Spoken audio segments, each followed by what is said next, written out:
नरेंद्र मोदींसाठी मनसे प्रमुख राज ठाकरे यांनी महायुतीला पाठिंबा दिला आणि त्या संदर्भात आपण संदीप देशपांडे यांच्याशी बोलणार आहोत।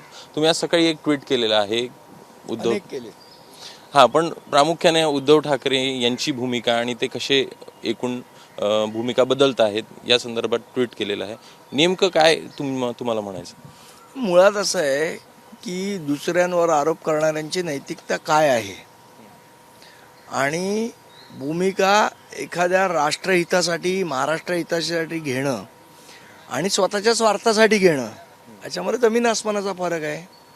काही महिन्यापूर्वी धारावीमध्ये अदानींच्या विरोधात काढलेला मोर्चा अचानक बंद का झाला? तो विषय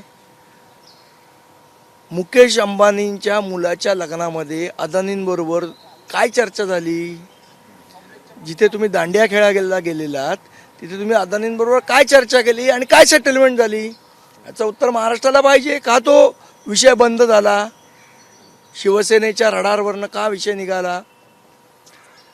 सचिन वाझे ज्यांनी मुकेश अंबानींच्या घराखाली स्फोटकं ठेवली त्याची बाजू घेणारे तिथे जाऊन दांडिया खेळतात, जामनगरमध्ये जाऊन। ह्याला दुटप्पीपणा म्हणायचं नाही तर काय म्हणायचं? त्यामुळे या प्रश्नाची उत्तर पहिले महाराष्ट्राला द्या। आपण काय वाढून ठेवले आपल्या ताटात हे पहिले राऊतांनी बघावं आणि मग सकाळचा भोंगा वाजवावा। दुसरीकडे बघायचं तर तुमच्यावर देखील तीच टीका होते। एकूण टोल संदर्भ असेल किंवा इतर की विषय घेतले जातात आणि आंदोलन आम्ही केलं, टोलचं आंदोलन आम्ही पूर्णत्वाला नेलं। आमच्यामुळे 64 टोल नाके बंद झाले, यांच्यामुळे धारावीचा प्रोजेक्ट बंद झाला किंवा धारावीकरांना काही मिळालं?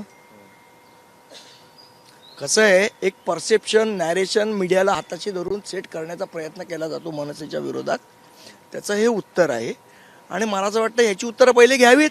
हिंमत असेल तर संजय राऊतांनी बोलावं, अदानींबरोबर मुकेश अंबानींच्या मुलाच्या लग्नांमध्ये काय चर्चा झाली आणि काय सेटलमेंट झाली याचं उत्तर महाराष्ट्राला मिळालं पाहिजे। काय चर्चा झाली असेल तुम्हाला तुमच्या काय कानावर? नाही, विषय तर बंद झाला।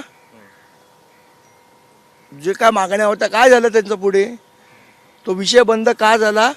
त्या लग्नामध्ये काय सेटलमेंट झाली आणि ती सेटलमेंट करायलाच तिकडे गेले होते का जामनगरला?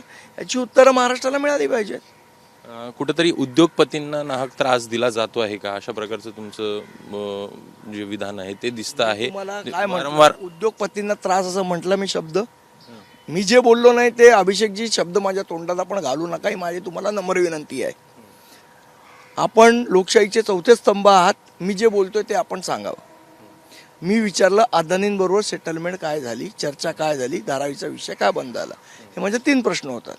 याच्यावर उद्योगपतींना त्रास दिला किंवा नाही दिला हा शब्द तरी मी बोललो का?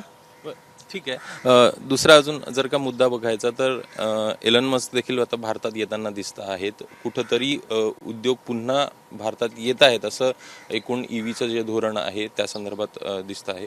महाराष्ट्र असेल किंवा गुजरात असेल पुन्हा चाचपणी होते आहे। काय तुम्हाला वाटतं नेमकं यामध्ये मोठ्या प्रमाणात जी शक्यता आहे ती गुजरातची आहे असं बोललं जात आहे? मला असं वाटतं की महाराष्ट्राचे मुख्यमंत्री, महाराष्ट्राचे उपमुख्यमंत्री यांनी जे प्रकल्प भारतात येत आहेत ते प्रकल्प महाराष्ट्रात आणण्यासाठी पराकोटीचे प्रयत्न त्यांनी केले पाहिजेत। त्यांचं दिल्ली दरबारी असलेलं वजन त्यांनी वापरलं पाहिजे आणि हे प्रकल्प महाराष्ट्रात आले पाहिजेत। त्याच्यासाठी एक चांगली हेल्दी कॉम्पिटिशन ही प्रत्येक राज्यात निर्माण झाली पाहिजे, हेही पंतप्रधानांनी बघितलं पाहिजे। महायुती संदर्भात प्रचारासंदर्भात काही अजून भूमिका ठरली आहे का? या संदर्भात तुमची बैठक देखील आहे, काय माहिती?